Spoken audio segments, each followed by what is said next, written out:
Let's dive into the third episode devoted to your leadership habits. Why 3 episodes on leadership habits? Because hope doesn't change your leadership. Habits change your leadership. And what we're doing is we're taking a little bit of a different approach. If you listened 2 episodes ago, instead of asking, what do you want to do this year?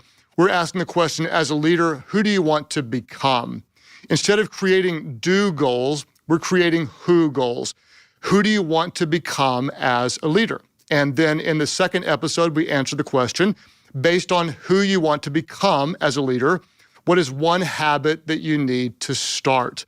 Based on who you want to become, what do you need to start? And we talked about the 3 secrets to starting habits that stick. We're going to make it small, make it obvious, and make it automatic. If you remember James Clear in his book, Atomic Habits, he says that we all have similar goals, but we have different results. Think about this. No business owner ever dreams about struggling to meet payroll. My goal is to fight bankruptcy for for our whole tenure. No leader wants a toxic culture with high turnover and low morale. In your own personal life, no one I know ever says, hey, I want to be really overweight. I want to struggle with my health. I want to die young and miss my grandkids. Nobody says that. No one says, I want a mediocre life where I'm addicted, I lose my marriage, I've got no passion, no drive, no vision, and I wasted my leadership potential. No one says any of these things, and yet they happen all the time. We need to recognize as leaders that we rarely end up at the wrong place because of one bad choice. Why do we end up at the wrong place? We usually get there one step at a time, one day at a time, one bad habit at a time.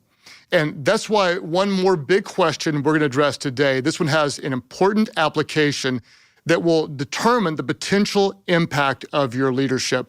And the question we're going to address today to help you grow in your leadership is this. Based on who you want to become as a leader, what one habit do you need to break? Let me ask it again. Based on who you want to become as a leader, what one bad habit do you need to break? What's the one behavior? What's the one bad habit that's limiting your leadership?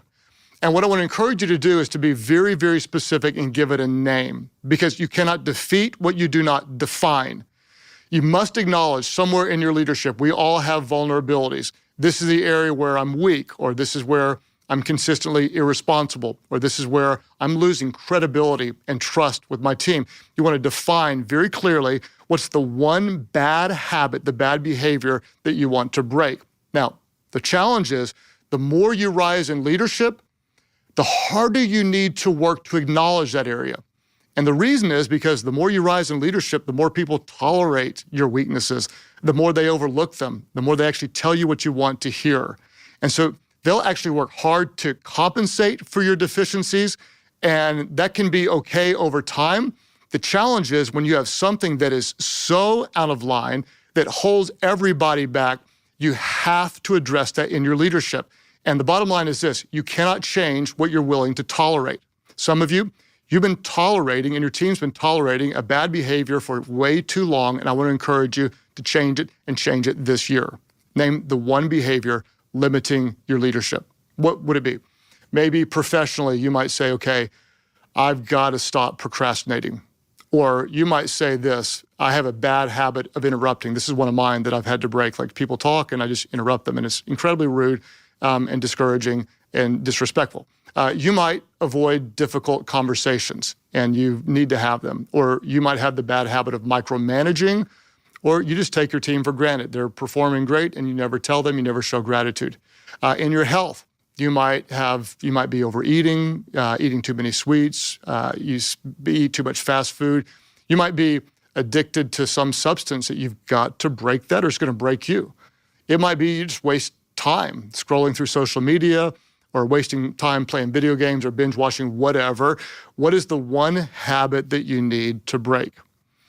In the last year, there was one thing I stopped, and I really did stop. I stopped overcommitting myself. I was just doing way, way, way too much.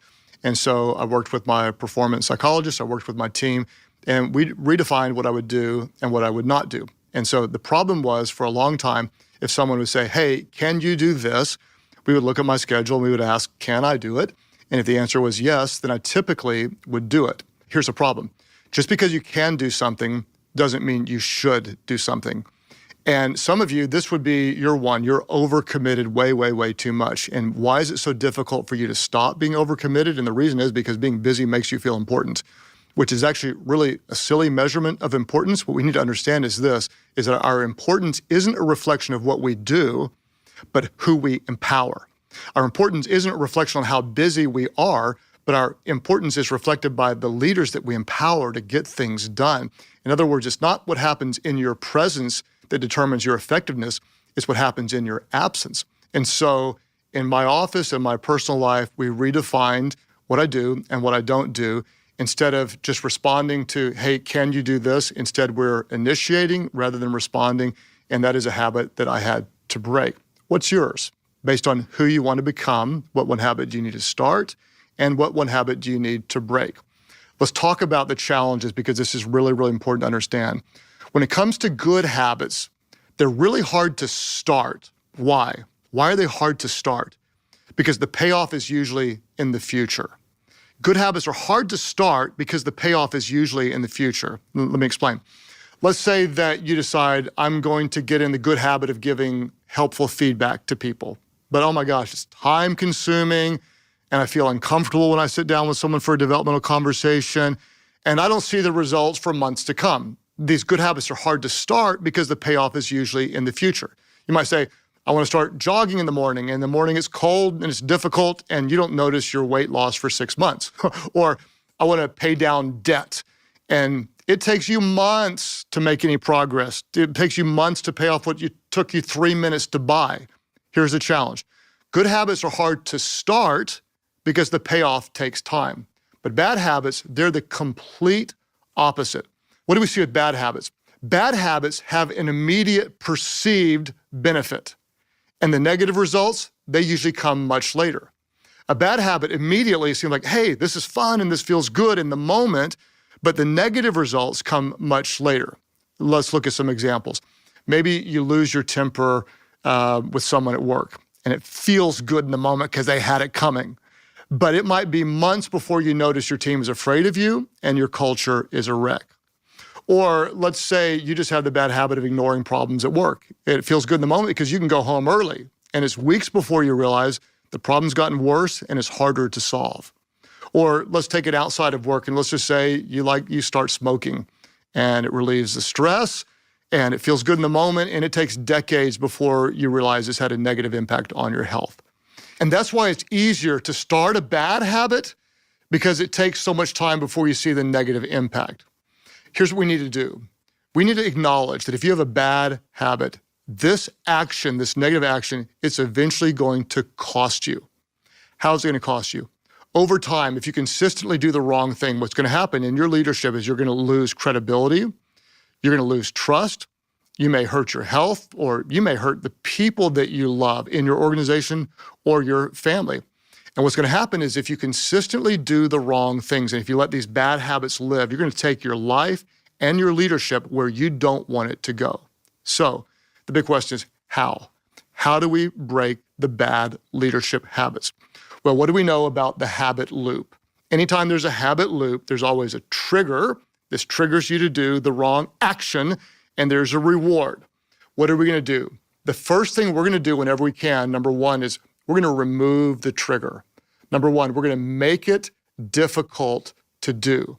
Anytime we're tempted to do the wrong thing in our leadership, we're going to make it way more difficult to do. In other words, we're going to choose wisdom over willpower. We're not going to try to fight off the wrong trigger. We're going to try to eliminate the trigger. And what I want to do is I want to give you the 5 major triggers to watch out for. In any area of leadership or in any area of life, you've got place, time, mood, moment, and people. You've got place can be a trigger. A time of the day or time of the week can be a trigger. Your mood can be a trigger.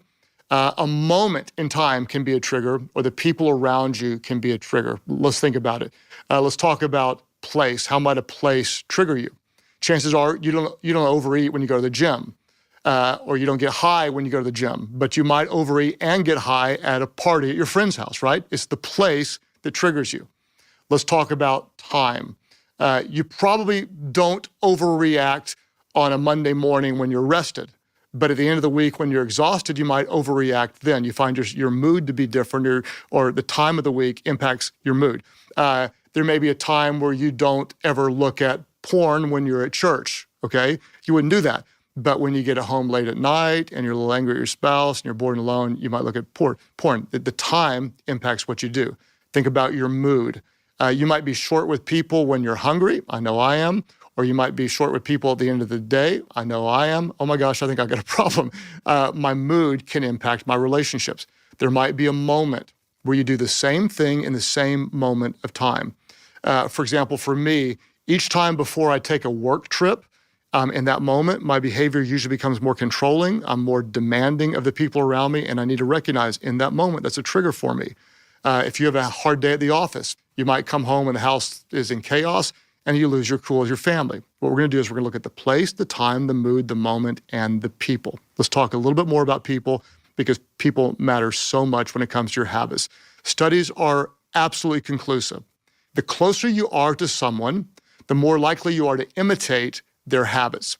In fact, there was a study done that tracked 12,000 people for 32 years. It's fascinating. And your chance of becoming obese, are you ready for this? It increased by 57% if you have a friend who is obese. Think about that.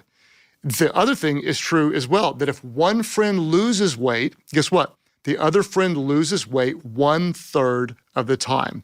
You become like those you're with. In fact, Scripture says it very clear in the Bible. Proverbs 13:20 says, you walk with the wise and you become wise. But Scripture says a companion of fools suffers harm. So you're going to look for the triggers. If you want to stop being a controlling leader, hang around people that are empowering leaders. If you want to stop wasting resources and being bad financially, hang around a leader who's got experience with great resource allocation. If you want to stop being out of shape, make friends with 3 people who are fit, and what's going to happen over time, you're going to start conforming to their habits. I want to talk about my closest friends for just a moment. I'm incredibly blessed that my closest friends are very spiritually strong.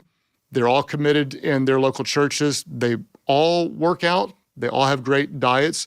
They live beneath their means. They have great relationships. Almost all of them have good marriages, good relationships with their children. And I want you to think about this. How much easier it is for me to live in the right attitudes and habits with friends like that versus how difficult would it be for me to have integrity or to be financially wise or to have a great marriage or to raise my kids in a way that is honorable if all my friends were drug addicts, right? If all my friends were leaders that had no integrity. If they were all addicted to video games or partied their brains out or wasted all their money at casinos gambling away, we know it's almost impossible to live the right life with the wrong friends. The same is true in leadership. It's almost impossible to be a generous, integrity-filled leader when you're surrounded by self-centered takers. What we want to do is we want to look for the triggers in our life, and we're going to remove whatever triggers the place, the time, the mood, the moment, maybe even the wrong people that create the environment in which we're tempted to do the wrong thing. How do we break the bad leadership habits?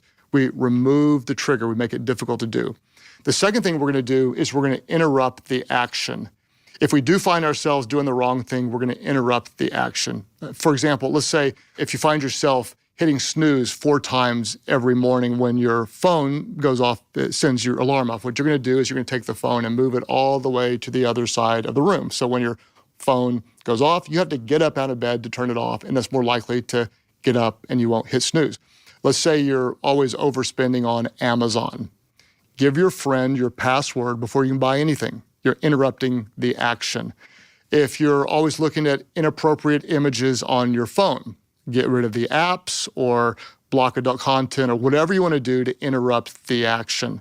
If I could get into your work life, maybe there's someone at your office that's consistently toxic. You know the person, the one who's always triggering the arguments and always creating problems and not bringing solutions. You might actually need to remove that person, maybe out of that meeting or maybe even out of the organization. What you're going to do is you're going to remove the trigger and then you're going to interrupt the action. Here's the thing.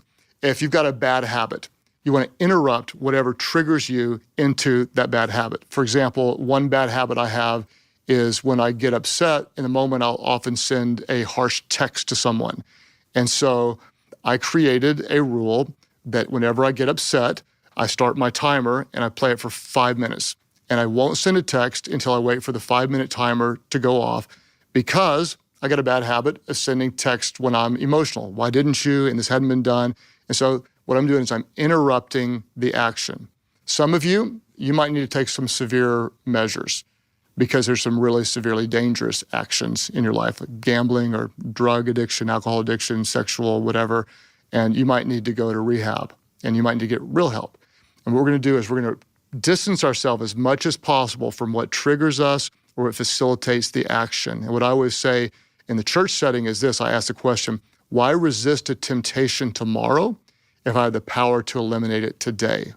We're going to move whatever triggers us away from us so our leadership is more healthy. And we talked a lot about personal. How does this impact our professional life? You know, like eating the wrong thing, looking at the wrong things, lacking integrity. We need to understand that what you do in private impacts how you lead in public every single time. Who you are when no one is looking directly impacts how you lead when you're in front of people. What you do in private impacts how you lead in public, because the habits you have today will shape who you become tomorrow. So the question I want to ask you is this: do you like the direction your habits are taking you? If you've got some bad leadership habits, if you've got some bad personal habits, just play it forward and ask yourself, how will it play out? You may see yourself years from now saying, oh my gosh, I wish I hadn't cut corners at work because I lost more than my job, I lost my integrity. Or there might be that bad habit. You say, I wish I'd never started. I had no idea how that one bad habit would ruin my life. Or you might even say, man, one day I wish I hadn't worked so much and ignored my kids and lost those relationships. Play it forward and ask yourself, do you like the direction your habits are taking you? Who do you want to become as a leader? Who do you want to become? Based on who you want to become, what one habit do you need to start? And today we're answering this: what one habit do you need to break? Now, as you grow in your leadership, here's what you're going to have. You're going to have what I call some used to stories or examples. And it'll go like this. Hey, years ago, I used to be too controlling. Or years ago, I used to avoid conflict, but now I don't. I used to tolerate underperformance, or I used to be less focused and really disorganized. And here's the thing: if you don't have any current used to stories, this is a really dangerous sign that you have something limiting your leadership. Every good leader has some current used to stories. And this is what I used to do, but because I'm growing in my leadership, I don't do it anymore. I want to encourage you, if you've got a challenge, acknowledge it. You cannot defeat what you do not define. Remove the trigger, interrupt the action, and never underestimate how you can do something big by starting something small or by stopping what looks like a small, dangerous habit. Because Aristotle said this: we are what we repeatedly do. Great leadership is not an act, but a collection of habits. And here's what's really, really fun, is when you stop doing the wrong things and you start doing the right things, then evidence starts to build up that this is who you really are. In other words, if you work out, you start to say, oh, I work out. Why? Because I am an athlete. Or if you intentionally spend time with your kids, you start to say, oh, I spend time with my kids because I am a great mom or a great dad. And then in your leadership, if you listen and love the people you serve and cast vision and create systems and give feedback and solve problems and build a great culture, one day you say, guess what? I am a great leader, because the evidence is there. Your small habits you're consistently doing in the right direction that tell you you are